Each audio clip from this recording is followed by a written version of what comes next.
Good afternoon, everybody. It's March 7, 2025 on Friday. And we've got a little bit of sun here in eastern Kentucky, but it's not consistent and it's not very warm yet. But I hope everybody's doing well. I'm going to read an article that I received from a subscriber. Thank you very much. It's dated January 9. It's entitled Mobbing, Organized Spiritual Abuse in the Lutheran Church, Missouri Synod. This is in the Lutheran Forum online blog, Mobbing, Systemic Rich Spiritual Abuse. Please remember to hit the thumbs up. It's written by Edward Engelbrecht. Oh, I'm sorry. It says spring of 2019. So here we go.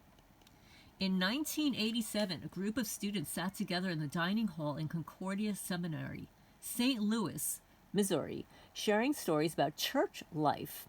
One of the students described events at the congregation near his home, and he set the story in the tense times surrounding the walkout from Concordia Seminary in 1974. Members of a congregation suspected that their pastor, he was a liberal moderate. Oh, it's like that's a sin, I guess. Instead of dealing with their concerns in a straightforward way, they began to antagonize their pastor by repeating certain clandestine activities. For example, when the pastor was not present, they would remove a rollaway pulpit and put it in a closet. Sounds a little gaslighting to me, right? Sounds like that movie Gaslight. They would enter his office to remove certain books from his library. And when the pastor returned these items to where they should be, again and again, members of the congregation would remove them in an effort to confuse and discourage the pastor. As the student finished this story, those around the table wondered at the bizarre behavior of those in the congregation. I did not know at the time, but this was my first exposure to a practice that is still widely used in the Lutheran Church, Missouri Synod, S-Y-N-O-D, known as mobbing. This political activity currently manipulates many church workers into obeying a particular political organization in the Synod, known to me as, quote-unquote, the machine. Understanding mobbing. The practice of institutionalized mobbing is not unique to the LCMS, the Luciferian Forum. It spread in Europe during the Cold War era and entered into political and business environments as a management technique, often with disastrous results. German psychologist Hans Lehmann first identified the phenomenon in the 1980s while studying issues in Swedish workplaces. Mobbing continued to spread to the United States and Canada, which is most likely how it came to the LCMS. Extreme mobbing is now commonly associated with workplace disruption, suicide, and violence as persons who are mobbed respond by withdrawing or with anger or despair. Because, of course, they don't know what's going on. It takes a long time to figure out that this is a concerted effort and that you have done nothing wrong. Researchers on the topic have also used terms such as bullying or adult bullying. Such researchers likely preferred these terms initially, since English speakers have used bully for hundreds of years to describe menacing. And by the way, just as an FYI, look up menacing in the laws in your state. There are actually laws against menacing. So it's about the terminology you use. Gang stalking is not a legal term. Mobbing and menacing and stalking are. Lehman proposed the term mobbing to define something more specific. In the research literature, adult bullying now commonly describes menacing behaviors from one individual to one or more people for a duration of less than 6 months.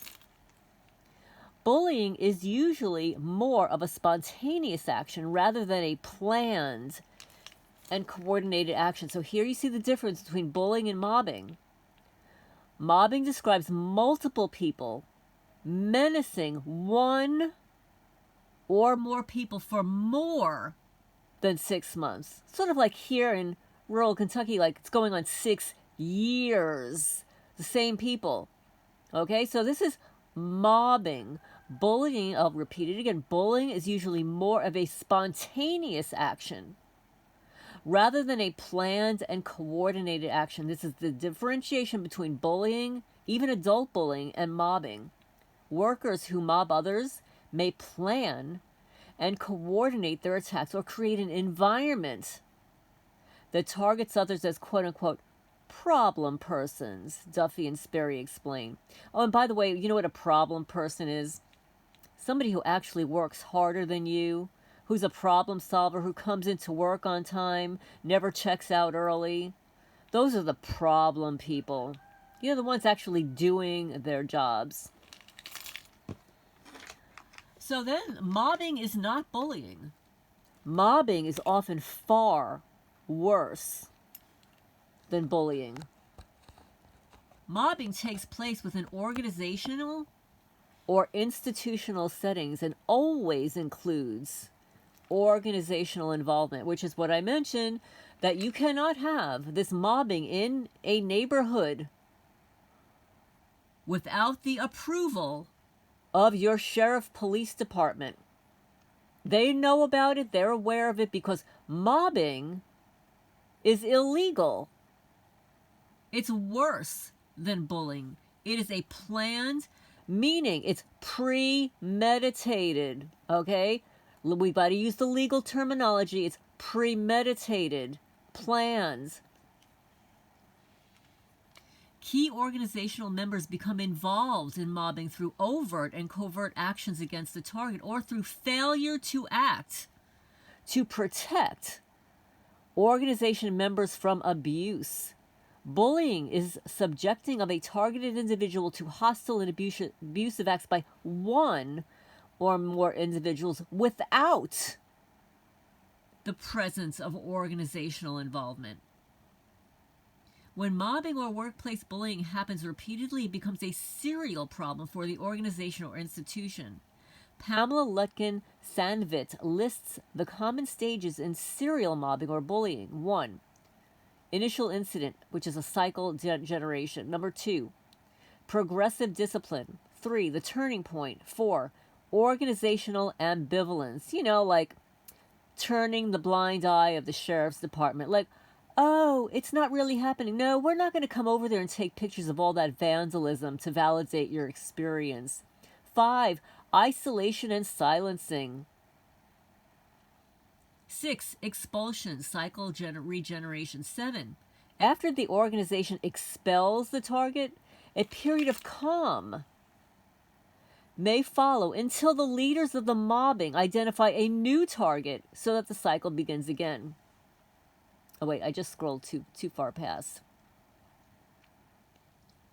1 second. Wait.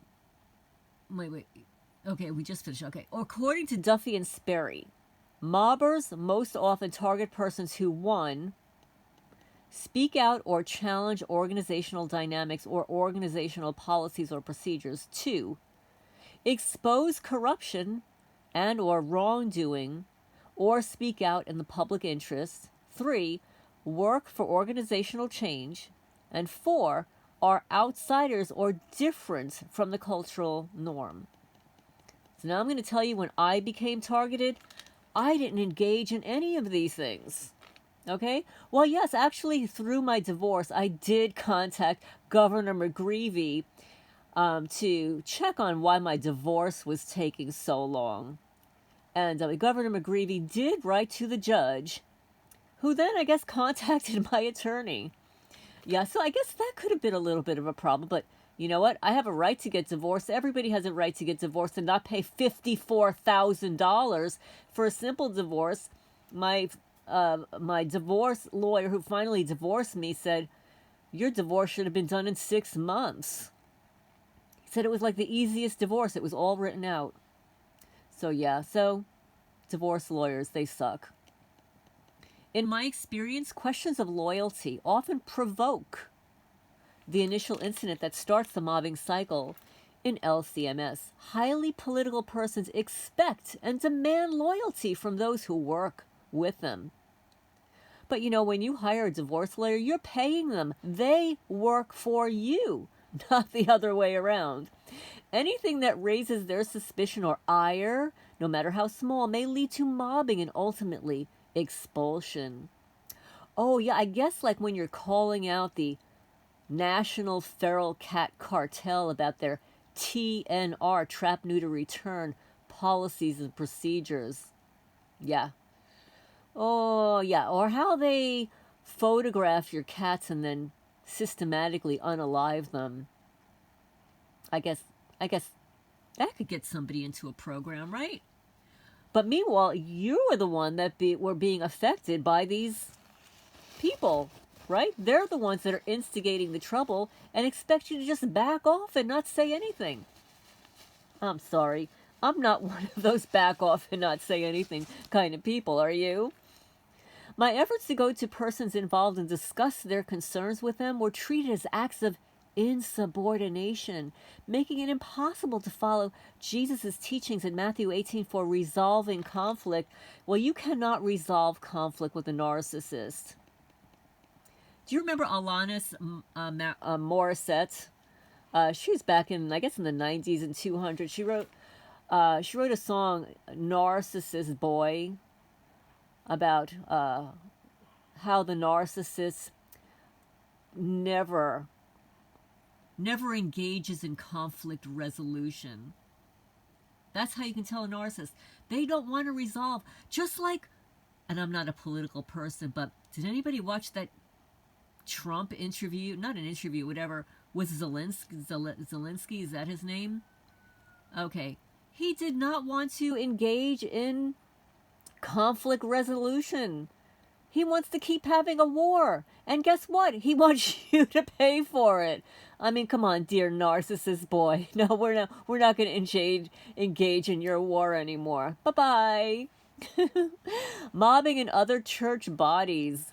Researchers are only beginning to study the effects of mobbing in the church. I'm not a churchgoer, so I can't confirm or deny that this happens in church.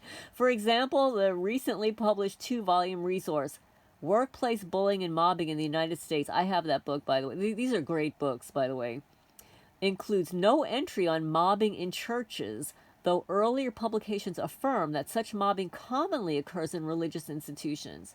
One of the earliest studies related to church work is Kenneth Westhew's The Pope versus the Professor, Benedict XVI, and the Legitimization of Mobbing, 2005. Here, let me show you.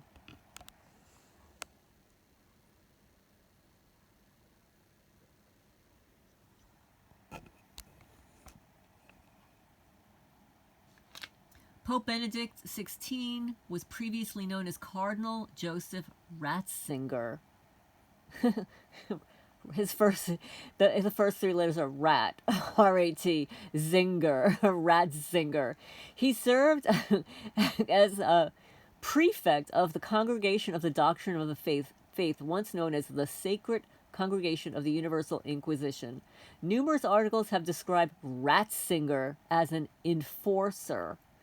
The rhetoric in these articles illustrates tension within Catholicism from circa 1986 to circa 2012. According to the United Methodist 2016 Book of Resolutions, the denomination adopted the Prohibition of Bullying in 2004, which they amended to re-adopt in 2012. They intended the current resolution to reduce bullying in society and refer to mobbing, also known as scapegoating. Isn't that interesting? Correlation? Mobbing and scapegoating. The resolution does not make it clear whether mobbing of church workers is an issue in the denomination, but at least acknowledges the threat of mobbing. So I'm just going to scroll down here. Mobbing has only recently become a focus of attention in the United States. To date, there are no known studies investigating mobbing in the workplace setting of the church. Mobbing is defined as the prolonged, malicious harassment of a coworker by a group or other members of an organization to secure the removal from the organization of the person who is targeted. Results in humiliation, devaluation, discrediting, degradation, loss of reputation, and removal of the target through termination, extended medical leave, or quitting. And I'm going to add here, this is mobbing of church members and organizations. How about real estate mobbing, where they're trying to mob you off of your property while destroying it? Spreading slanderous rumors that, oh, well, she doesn't pay people. She doesn't take care of her property, while they're throwing poopy diapers and poopy toilet paper and unalived animals all over the property. Smirking, and all with your tax dollars and the check and a wink and a nod of the sheriff and the county lawyer. The go along to get along, paid under the table, mobbing, pathetics. Wenzel's research presents a high number of LCMS workers who have experienced mobbing practices relative to the number of such persons and incidents in other Protestant denominations. So here they are, they're talking about mobbing, bullying in a church setting. Okay, I'm not a churchgoer. Please leave a comment down below if any of you are churchgoers that have experienced this in churches. And it says that the machine currently uses mobbing tactics when selecting political candidates, driving out rivals, potential rivals, and holding church workers in submission to its program. The remainder of this essay describes institutionalized mobbing in 4 ways: its background, members of the machine, strategies and tactics of the machine, theological and practical dangers posed by machine mobbing. Now, you're probably not as old as I am, but there was I think it was Pink Floyd, who had a song like Welcome to the Machine. Please leave a comment down below if you remember that song. I can't pull it up right now. It'll take me too long. I've got too many tabs open. But yeah, I never really knew what that meant. And now I know. And that was a long time ago, guys. That was like in the 70s. After the walkout, the conservative movement divided into 2 main camps around the personalities and leadership. I'm going to just scroll down here. Tactics that conservatives propagated for handling liberals became permanent so that they used them on one another. Insiders learn, practice, and perpetuate serial mobbing. The current machine is an infiltrating and clandestine organization. A person self-styled the main nag, NAG, coordinates mobbing attacks. That's like the fusion center operatives, right? The main nag. His job in the machine is to intimidate members of the organization into obedience and to discourage those they fear. You see, they're the ones that are afraid. They're afraid of their rivals. I'm telling you, they're losers. They can't create for themselves, so they have to steal from other people. They fear you because we are their rivals. They're afraid of competition. That's basically what it is, just like the feral cat cartel. They were afraid that I would spill the beans to the world about how fraudulent their practices are, which I'm doing now anyway. The goal of the organization is to have board majorities and widespread representatives in congregations to ensure full control of the church body and eliminate any safe havens for those considered enemies. And who's an enemy? An enemy is a rival, somebody that they're afraid of.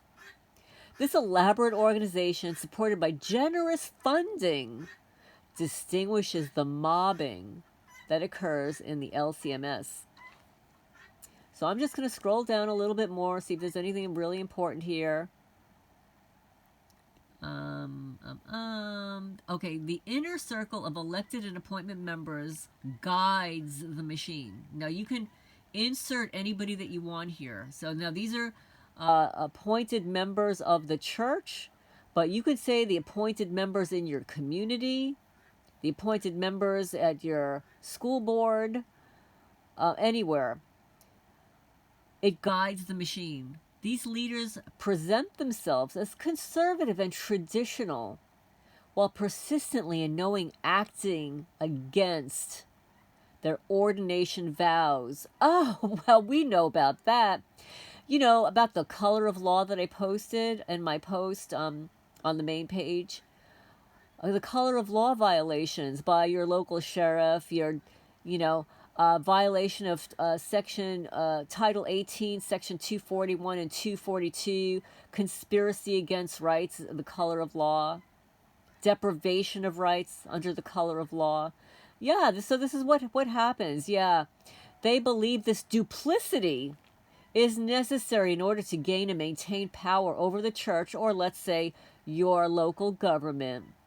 Members in elective offices count on their operatives to do their dirty work. The operatives are also your rat snitches, okay? They count on their operatives, the rat snitches, to do the dirty work of mobbing so that the elected people, like the county lawyers, they appear like they're clean, squeaky clean and innocent of the machine operations, even though they're directly involved with such operations. Then they've got donors and withholders. Wealthy contributors pay for the machine operations. The fusion centers, my favorite Bureau of Instigation, grants, government grants, private contractors, like if you're a nonprofit, like a multi-million-dollar nonprofit feral cat cartel, it's not coming out of your pocket. You're getting donations from the public that think that you're so wonderful, and then they apply for the same grants, and it's coming out of their wealthy pocket to pay for the machine operations and supporting election of preferred candidates and attacks on the potential rivals, the targets. Rivals. I'm telling you, these people are nutso. They have a rival, and they're going to pay all this money to get rid of a rival. Their network through the machine and influence the decisions of the leadership, and donors may also serve as operatives. And in my experience, donors are older white males with conservative political views. Oh yeah, those are the ones that don't like divorced single women, right? They war against divorced single women. They feel disempowered by the changing culture in the United States and believe that secretive operations are the only way to rescue their church body and their nation. Withholding offerings or donations is a significant way that donors exercise control over the church. The machine may coordinate with such persons to accomplish their goals. Leaders of the machine keep lists of trusted people in institutions and districts. They depend on these operatives, the rat snitches, for the mobbing activities. Operatives organize recruits for such efforts without revealing the whole activity or the particular motives in attacks. So your local government doesn't know everything that's going on. Like on my property, they're only told little snippets to get them to go along, they don't know everything that's going on here, which is why they turn a blind cheek, because if they really knew and did nothing, they'd be in prison. They provide accusations and requests for vetting that motivate people to participate in the mobbing. And many of these congregations have these operatives. They also work in other denominations, and they recruit. People are coaxed or forced into mobbing practices on behalf of the machine. The typical recruiting tactic is as follows. The operative tells the potential recruit, this person is getting into some trouble with our leadership. You know, like that woman that comes here from New Jersey to Kentucky knowing nobody. We need to help this person stay out of trouble. I talked to this person myself, but I don't like confrontation. Could you possibly say or do the following to help me get to this person without creating a confrontation? Another tactic for recruitment is simply to set an example of gossip and encourage others to tease the target about the topic of gossip. Make fun of the person's appearance or some feature of the person's character. For example, if a person dresses casually or wears the same clothing often, they become easy targets for gossip. However, if a person is dapper or trendy, this presents other opportunities for gossip. The operatives will use whatever circumstances are available to accomplish their goal of discouragement. As this practice spreads in an organization, the person is mobbed without the continual urging of the operative, who will feign innocence if challenged about his or her behavior, like plausible deniability.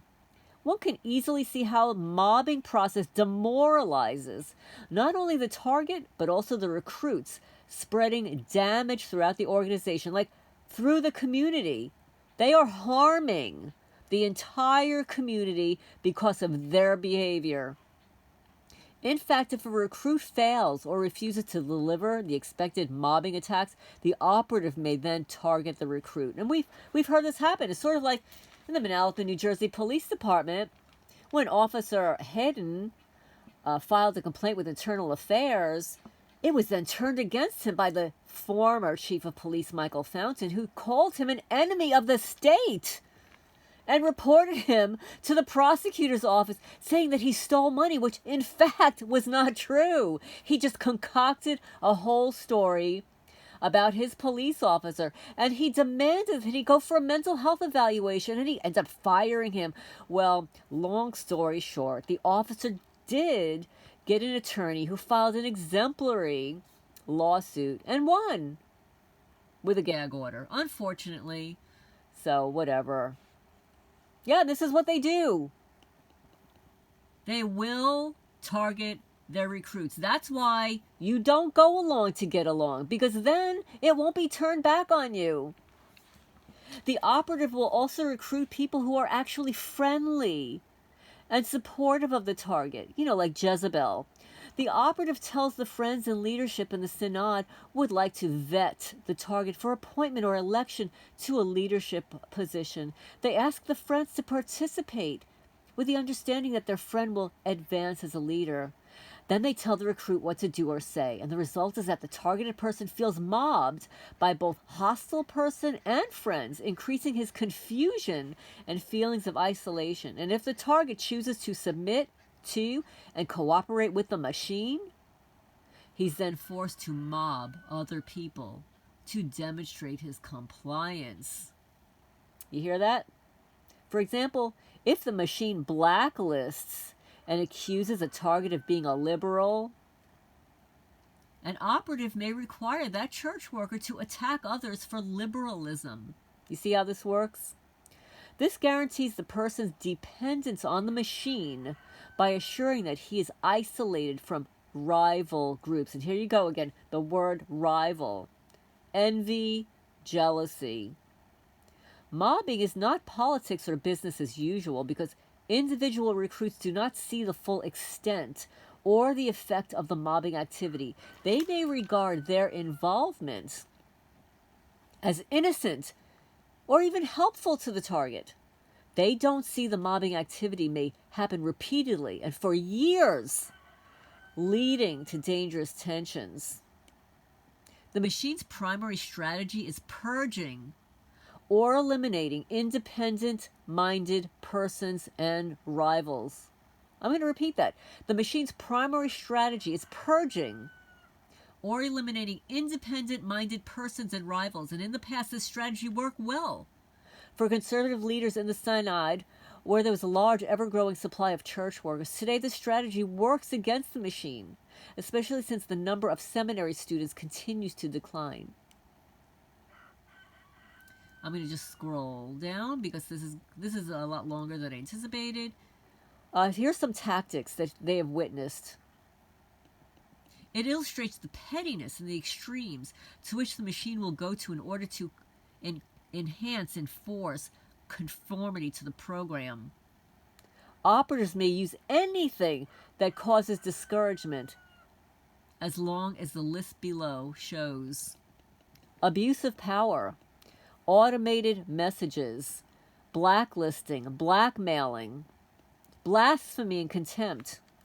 Call process. The machine guides how calls take place in order to reward those that are loyal and punish those who are not loyal to the machine.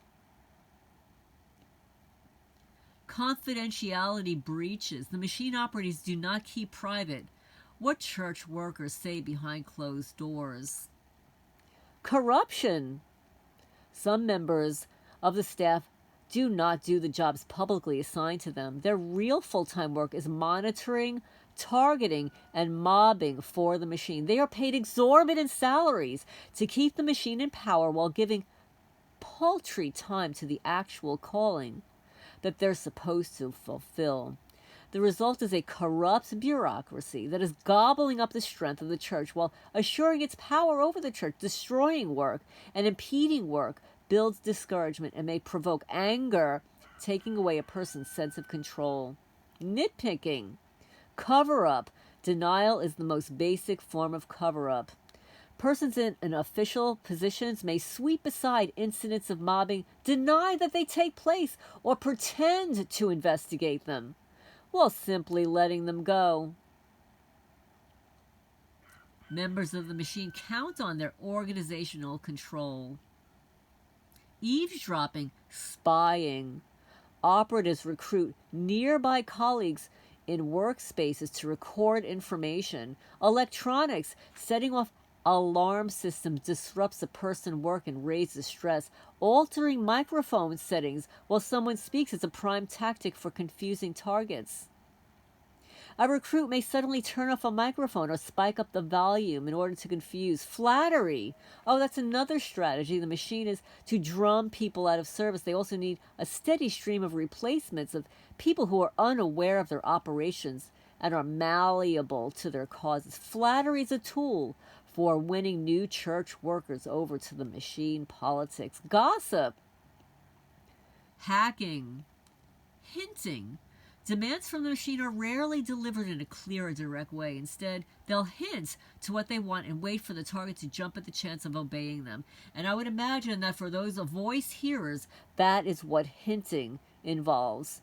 And probably because my tinnitus is subliminal, they're planting whatever garbage they want in my subconscious. Hitting, physical aggression, identity theft, fake personas. Mobbing is abusive, scandalous behavior, and operatives prefer to stay anonymous. They create fake online accounts or pretend to be other persons in order to deliver their mobbing messages. Oh, well, I remember somebody just like that. You know, this guerrilla person create all these fake personas, and they would have conversations with each other on other channels just talking about me or you or anybody else. Infighting. Although the machine dominates its members, infighting still breaks out. Persons rebel against the machine and then capitulate too against it. Intimidation. See blackmailing, hitting, physical aggression, lawsuits, threats, sabotage, and vandalism. Speaking up against the machine or its members may provoke legal threats. For example, one may receive phone calls from law firms warning legal action is imminent, even though one has done nothing illegal. Lying. Sins against the Eighth Commandment are perhaps the largest category of offense in a survey of earlier literature demonstrates. Duplicity involves feigning innocence while plotting, speaking positively with a person while planning their destruction and acting against them. Oh, I've experienced that from all those feral cat people. Misspellings. Operatives sprinkle insults in correspondence by misspelling someone's name, misspelling words to imply a person has committed sins, character flaws, or simply to provoke someone. Moles. I mean, I'm not saying like the moles on your body. Moles, the little animals that, the blind ones. They're moles. They're borrowed from espionage. Labeling someone as a mole may also be a ruse of suspicion to make a person a target of a rival group. They'll say that, oh, you're a mole. Phone conversations, political theater, that street theater garbage, psychological labeling, there's the psychiatric reprisal, purging. Operatives remove targets from the office. They want to remove them. They call you a problem person.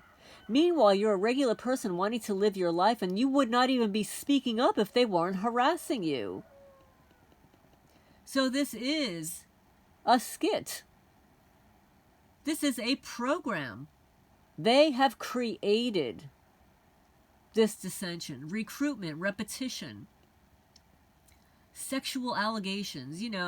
They use the P word. Oh, no, she's a skinny little whore. Oh, he's a pedo.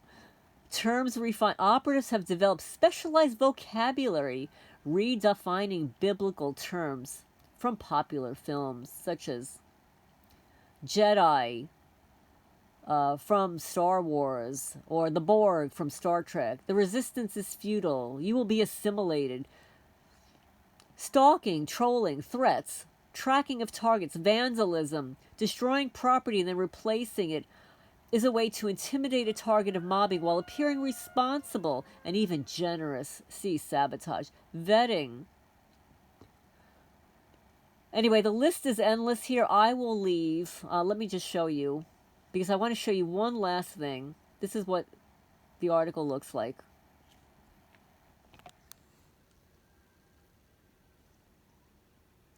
I want to show you one last thing. Now, this is a 2021, I think this is 2021,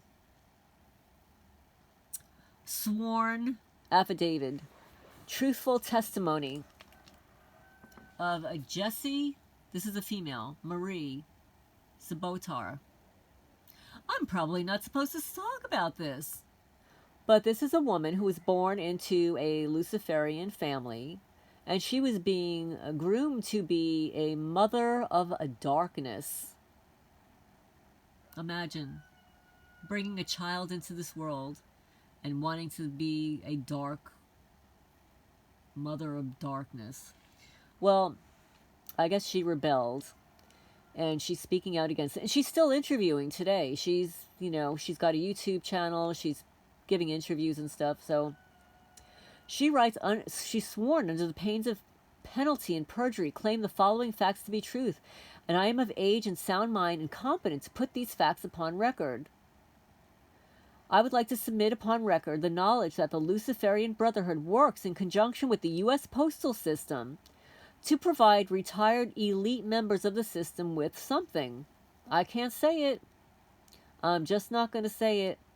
But what I'm going to show you, and the reason I'm bringing this up, I can't talk about the rest of the stuff because it makes me physically sick.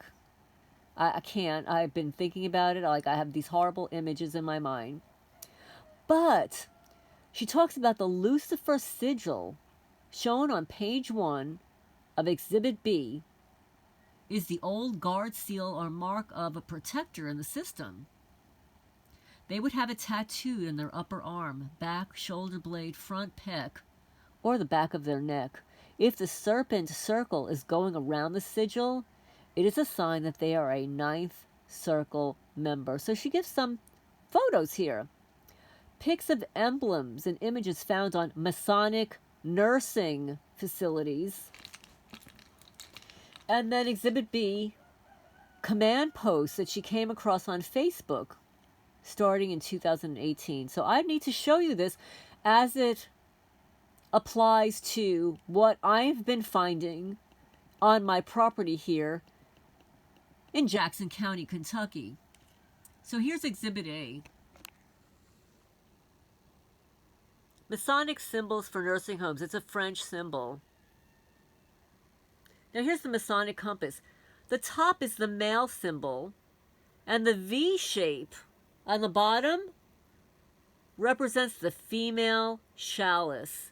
And that V at the bottom is drawn all over my property, and inside a cat scratching post in pink.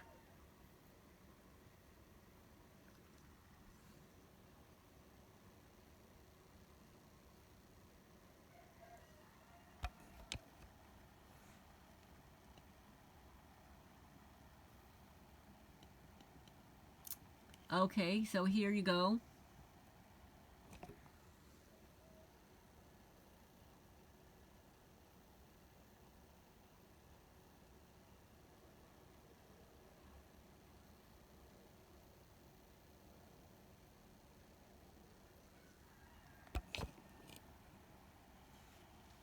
Now let me just show you here.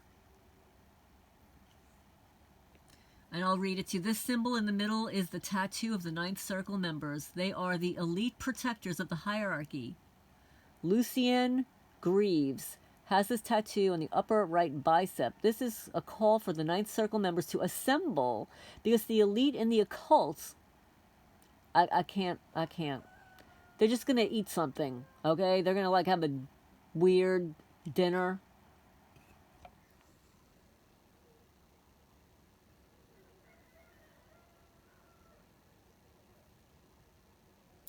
Well, they look like the light, huh?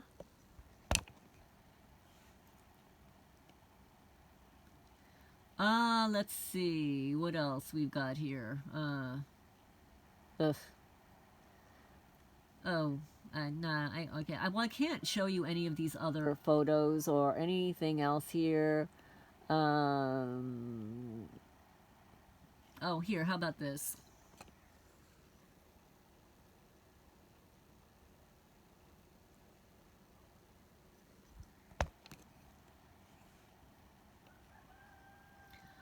These are pretty sick people, men and women, boys and girls. So anyway, I'm going to end here. I've got some stuff to do here, and it appears as if the sun is coming out. So I look forward to your questions and comments down below on mobbing, the topic of mobbing, organized spiritual abuse. Now, this is in the Lutheran Church. However, organized abuse, mobbing, is everywhere. It's in schools, it's in universities, it's in your community, it's in organizations, it's everywhere. So please remember to hit the thumbs up. It helps the channel grow and get the message out there. And please share this video on mobbing. And also the symbols associated with male and female. And if you see these sigils or symbols on your property, in your belongings, etchings, you know who is involved. Okay, so I already know who's involved in my mobbing and stalking here in New Jersey. Signing off for now.